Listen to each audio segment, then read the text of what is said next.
Let's see this problem. These questions consists of two statements, each printed as assertion region. While answering these questions, you are required to choose any one of the following four responses. तो हमारे पास एक assertion होगा, एक region है ना, एक assertion है और एक region है.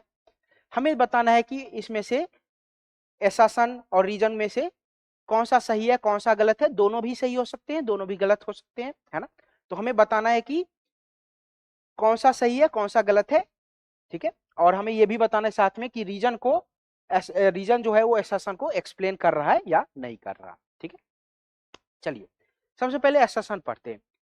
When an electric dipole is placed in uniform electric field, net force on it will be 0. तो बच्चों पहला बोला जा रहा है कि हमारे पास एक यूनिफॉर्म इलेक्ट्रिक फील्ड है.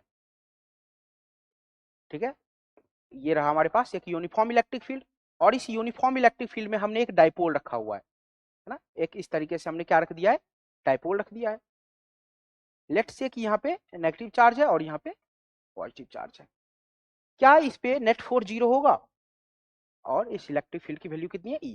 तो सबसे पहली चीज आप जानते हो पॉजिटिव चार्ज पर जो फोर्स लगेगा वो इस डायरेक्शन में लगेगा और वो कितना लगेगा, Q इंटू E के बराबर लगेगा. अच्छा, नेगेटिव चार्ज पे जो फोर्स लगेगा वो इस डायरेक्शन में लगेगा और वो भी कितना लगेगा, Q इंटू E के बराबर लगेगा.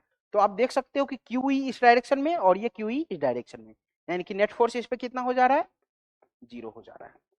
तो बच्चों हम कह सकते हैं कि हमारा assertion जो है वो सही है, यानी कि यूनिफॉर्म इलेक्ट्रिक फील्ड में एक डाइपोल पर नेट फोर्स जो होता है वो 0 होता है. चलिए रीजन को पढ़ते हैं.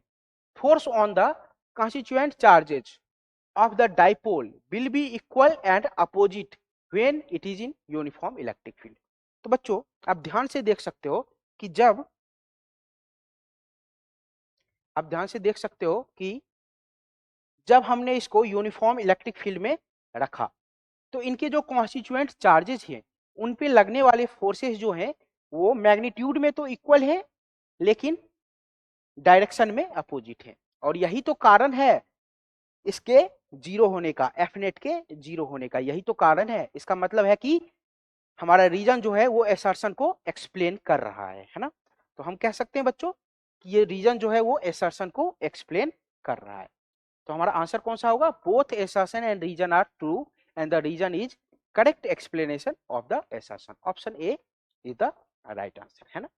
तो जो बच्चों कॉन्सेप्ट हमने यूज किया है वो क्या क्या कॉन्सेप्ट्स हैं. तो जो जनरल चीजें जो आपको याद रखनी है, in an uniform electric field net force